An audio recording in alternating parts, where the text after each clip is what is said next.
This podcast should not be considered medical advice. We encourage all listeners to consult their healthcare professionals for medical concerns. Thank you. Hello, everybody. My name is Enrico Bolanino, and welcome to another episode of AS InfoShare. Today, we have a special guest who is sort of a trailblazer when it comes to biological medication and advocating for those with ankylosing spondylitis who are in need of the medication. Her name is Gillian Eames, and she serves as a trustee for the National Axial Spondyloarthritis Society. Gillian has lived with AS for over 40 years and spends a lot of time helping others with the disease find the right help and support. She has an amazing story, and I'm looking forward to hearing all about it on this episode. Welcome to the show, Gillian. How are you doing today? I'm not bad, Enrico. How are you doing? Pretty good.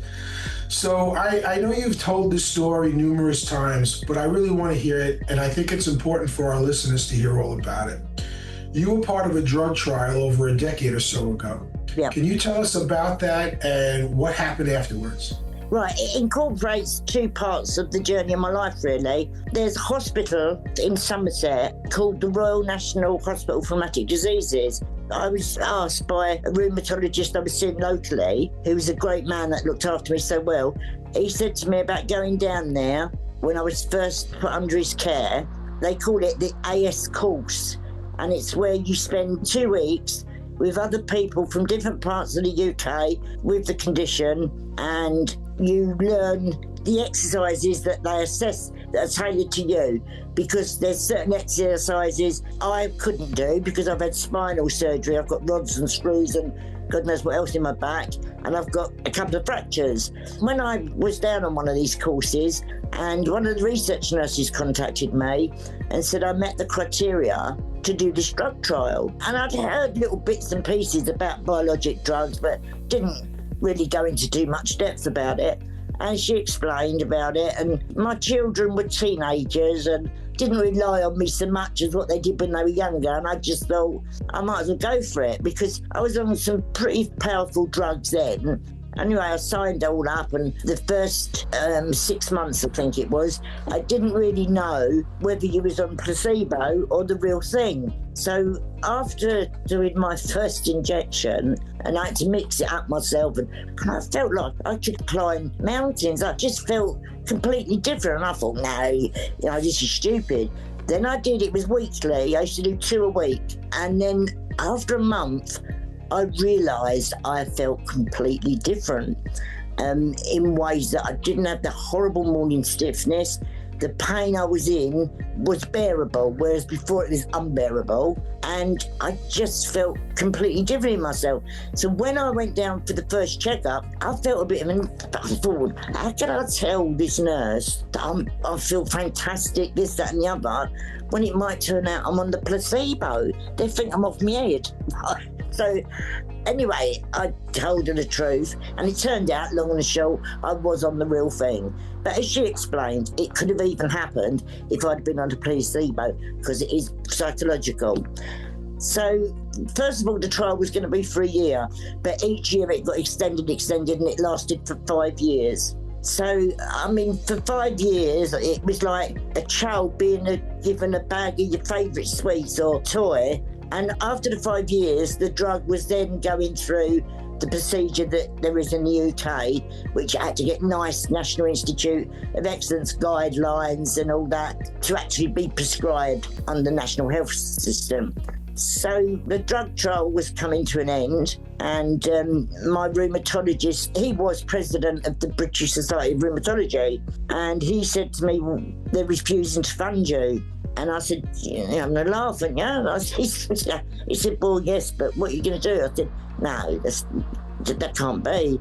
How can I be allowed to do a trial, putting my own life at risk to help others, and now that's there, it's going to be took away from me. I can't go back to how life was before. And that's when it hit my head how much this drug had changed my life.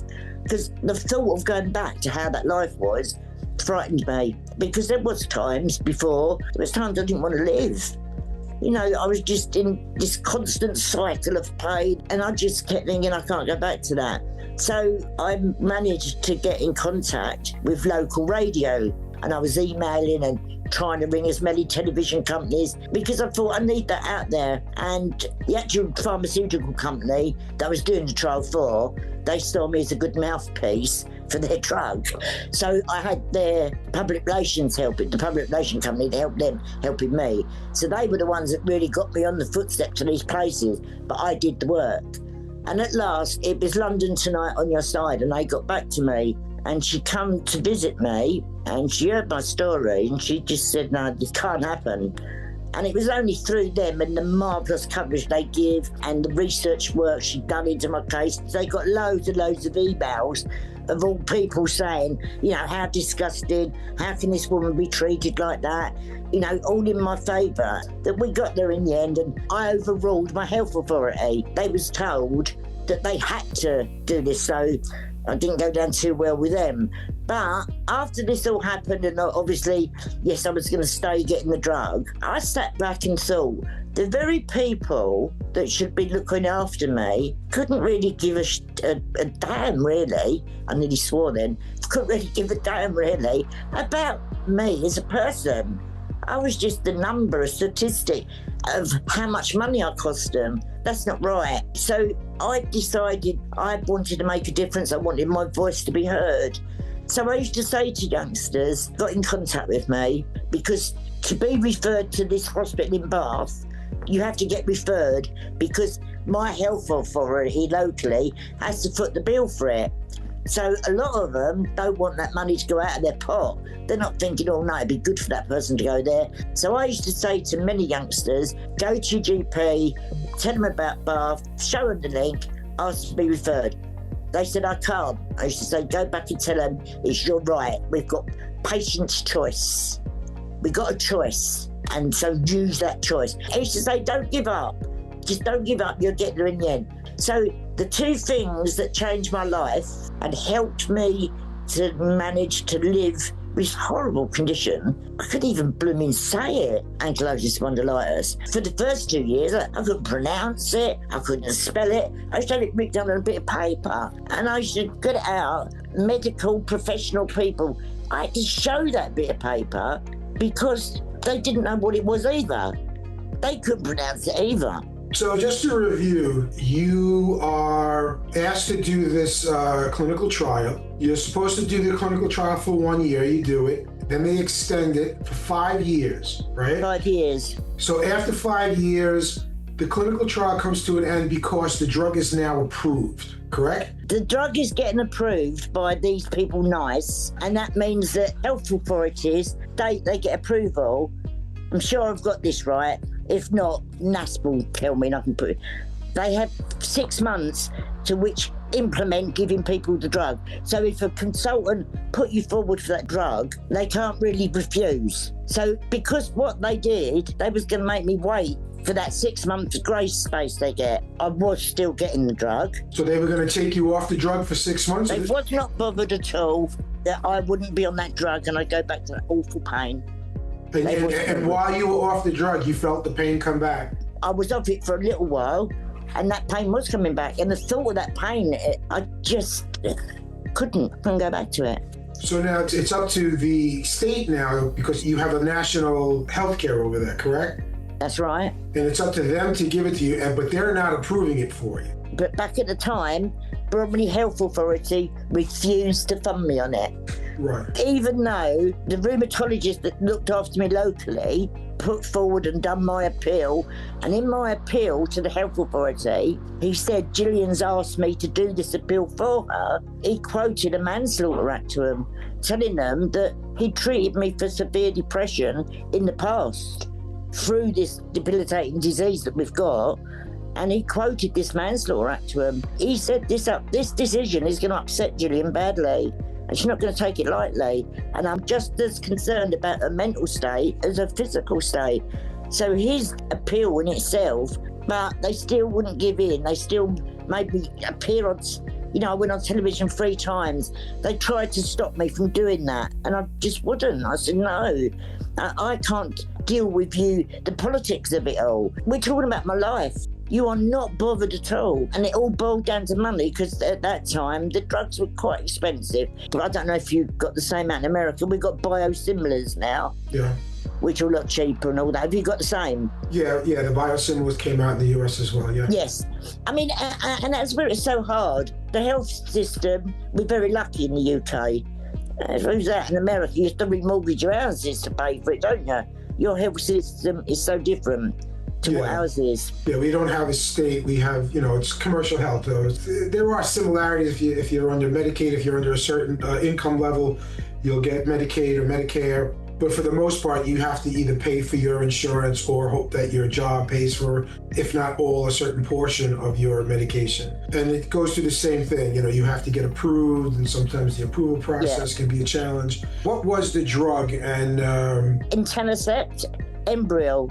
Enbrel was the drug. So that was the pioneer drug. So this is before Enbrel was on the market. Right, before it was on the market. It was being used in the UK for people with rheumatoid arthritis, but not for ankylosing spondylitis. And the impact is that it was groundbreaking for AS patients at the time. And all of those biologics. The most important thing for people to understand, it's not a cure. It's life-changing, but it is no way are the biologic drugs a cure. There is no cure for axial spondyloarthritis, as you know. But it can give you back that bit of life where I was on so many drugs. I felt like a zombie at times. And I just used to think, what are all these pills doing to me? But the downside, it's not medically proven, but I think there's a lifespan to them, because I've been on most of them now. But even the same there, I had to come off of the biologic because I had spinal surgery, and I had to come off the biologic because you have to build up the immune system a bit for infections. And then I came off it for quite a while. I kept getting kidney stones. So I was off it again. And then I went back on it, and I didn't get that same kick. When I started back on it, I think I was off it for about a year, 18 months. So I knew that it was still working because I started to feel crap. But when I went back on it for the first time, I didn't get that I feel great feeling. And my rheumatologist down at Bath, he said, look, let's give it time.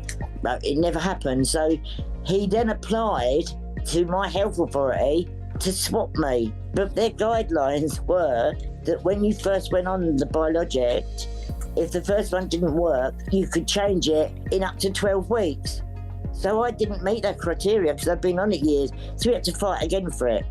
Not in the same way, but the funny thing is, I've been through most of them. My last resort, and I said, let me give the biosimilar a chance. It's just something in Enbrel that obviously worked for me, and I'm on Benapali and it's working. After this all happened, you had a petition and you brought it to Parliament. Is that correct? Yeah, and I had a petition going at the time about postcode lottery. And then again, I had people in the right places that helped me. There was 2 members of Parliament, ministers, that actually had ankylosing spondylitis, and I was took to meet them at our party conferences, and they listened to me, and they just said it's horrendous and it's terrible the way you've been treated. And through them I got to meet the health minister, and I was managed to say what I wanted, because one of the MPs got the end of day debate and he spoke about ankylosing spondylitis in the House, and I got to speak to the health minister at the time. What was the end result of that? Like, did the petition went through? Yeah, I was listened to. I got my point across. Right. But my own local MP that was meant to help me was no help to me whatsoever. So did it change any laws or anything? Was anything changed? No, not really. I just think that they knew that I'd make a lot of noise and I wouldn't go away. So what changes, like now, would you like to see in how AS is treated and supported in the UK health system? Is there anything now, or you think everything is like kind of okay now, or is it still changes needed? Everything's far from okay. We're talking about, I'm going back to 2005, and things are still the same. Oh, wow. It's still an 8-year delay, 7 to 8 years delay in diagnosing people. I don't know about where you are, but when I first started going to the doctors, I was working part-time, and he used to be writing me out a certificate to stay off work. Bed rest. And I say, no, you don't understand. It's worse when I'm in bed. I can't stay in bed. And he just rest. And I went, you're not listening to me. Rest makes it worse. I don't want a certificate of self-work. There's something wrong with me. And this went on and on and on. And he went, there's nothing wrong with you. It's psychological. It's all in your head. And that's what he told me. So I'm thinking, they probably all think the same, but none of them's had the heart to tell me.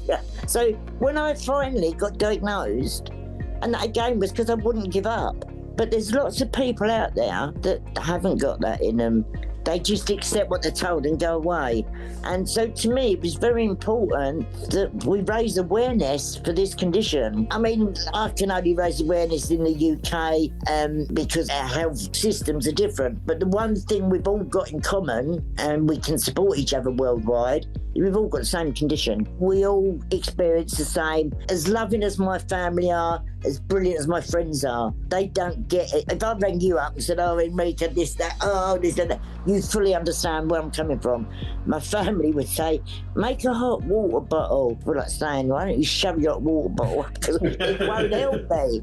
But they didn't understand. You can understand exactly. Right. Because we've been through it.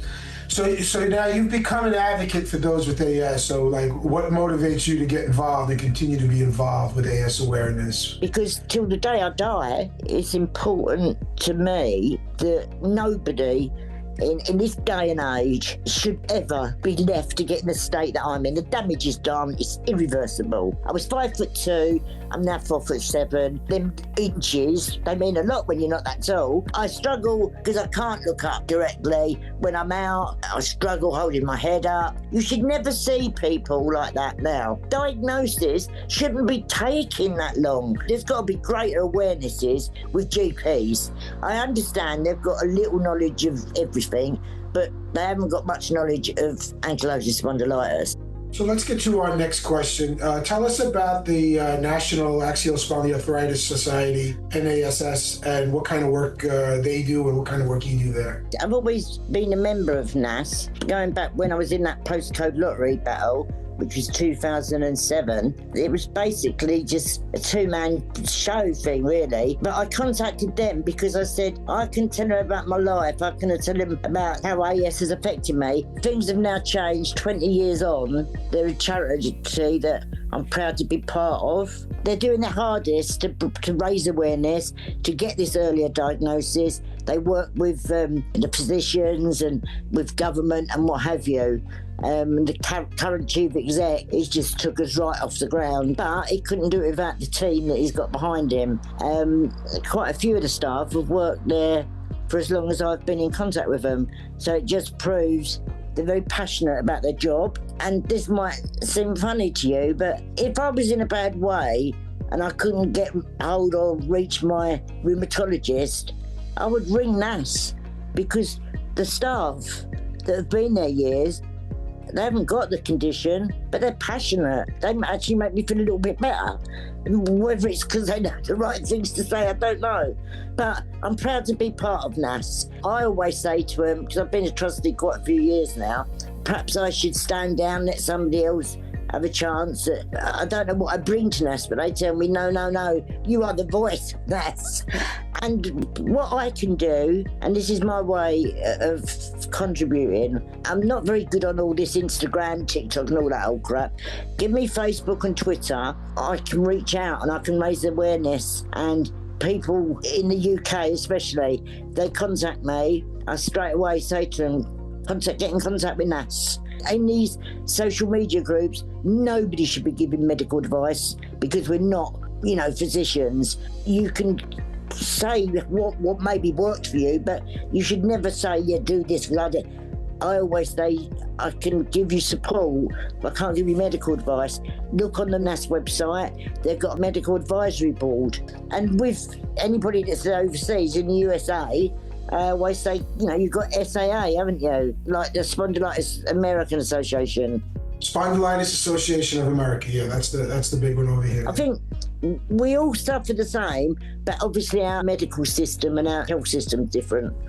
Tell us about the AS warriors that you have met in your role and what has been their overall need. Like, what is the big need most people with AS have and most people with AS come to you guys with? Most people on social media side will come to me and say, Gillian, how can I get to go on one of the AS residential courses? And I say, ask your doctor to refer you. If not, ask your rheumatologist locally to refer you.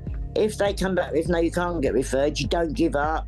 Get in contact with Bath, let them know what's happening. They can send a letter to you to put in with it and keep doing it. But that's how you'll get referred. They can't refuse. You've got patient's choice. They either follow what I say, and I say, if you have trouble, get in contact with NASS. They can also do you a supporting letter. When you say get referred to what? Right, you need to get here to go down to go on one of the AS residential courses.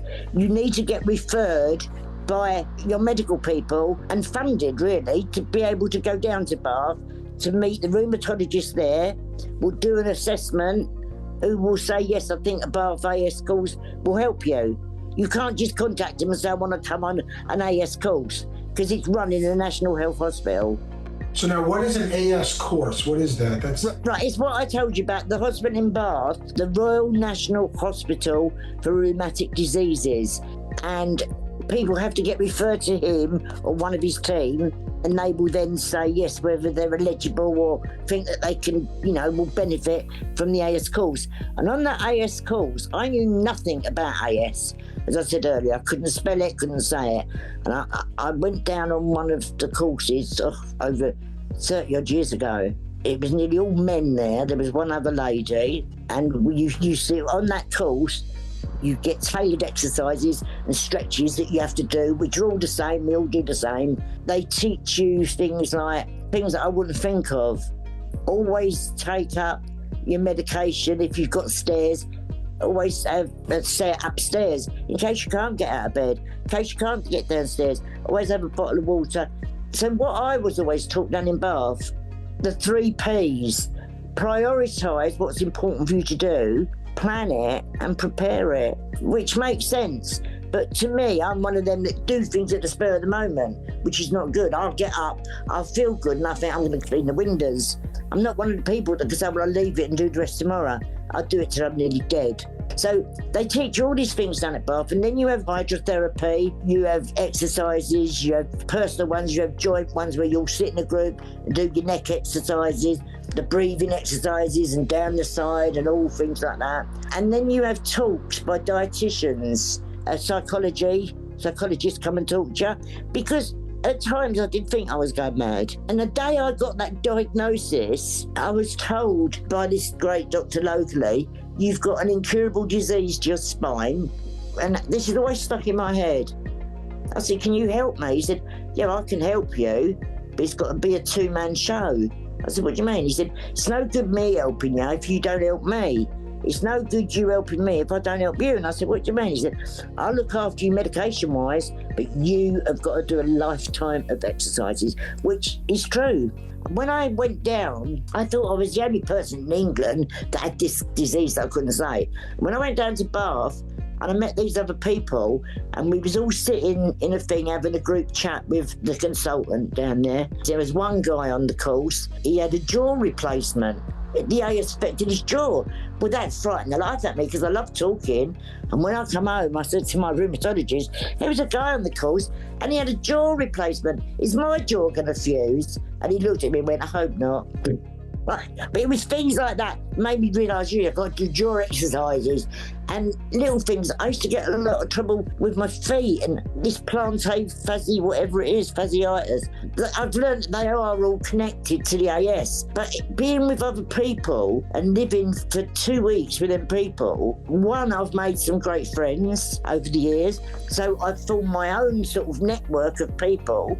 But I've made some great friends all around the UK with AS, young, old. I've met some remarkable people that helped me along the way. The greatest people to support each other is them with it. Let me ask you about your participating in Walk Your AS Off. How did you get involved in that and what did you do? That's been going for years, and you'll probably see that on the SAA group. They've just recently took it over because the lady that is responsible and made that happen, her name's Jennifer, and she started that up through social media. She's one of many friends in the USA that I can actually call a real friend because she thinks the same. And Jennifer started this off.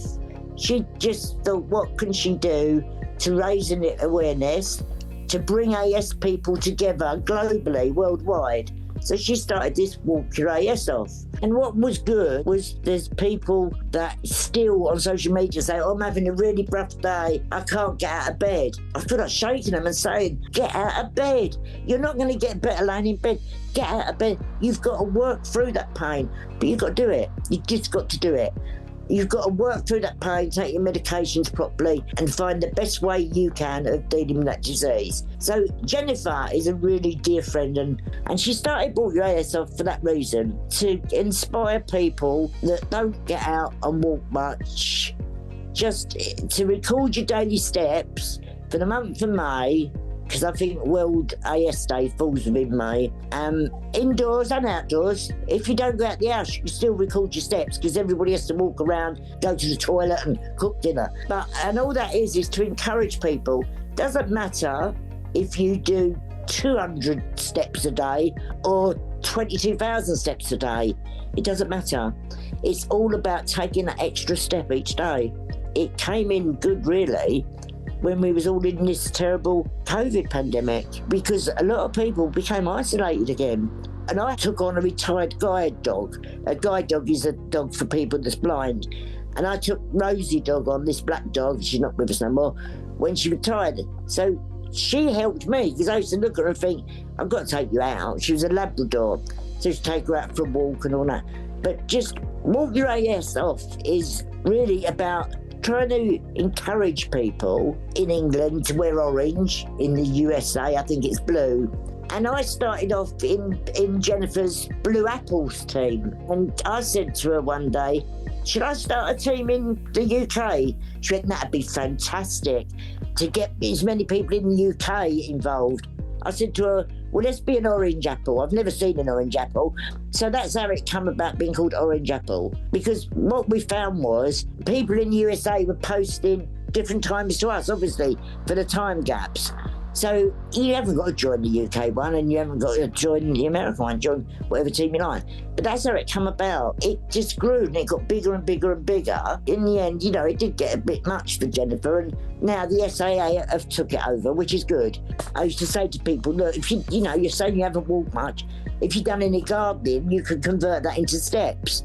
And it's just trying to bring people in. And get them to move, yeah. Yeah, so that's how that came about. I think you had a very successful month. It was very successfully promoted, I thought. Oh, very, because NASS have got involved. See, NASS never got involved, but now we've got the right chief exec and the right team behind them. They get involved now, which helps me because I couldn't cope with it. Because we've got the 2 MPs that I mentioned that have got the condition, they're on the team. 3 top consultants that are all professors with AS. We've got physios on the team. So we've got a lot of professional people on our team. Having them consultants that some of these patients that are on the team see, that makes it good. They think, oh, well, my consultant's doing it. But it's good to have them all participate. All the NASS team participate. So NASS are now supporting it, which is good. I'm not so much bothered about how much funds it raises. If it raises funds, that's good. And I realise these charities that support us, they need funds to keep going and to do the brilliant work they're doing.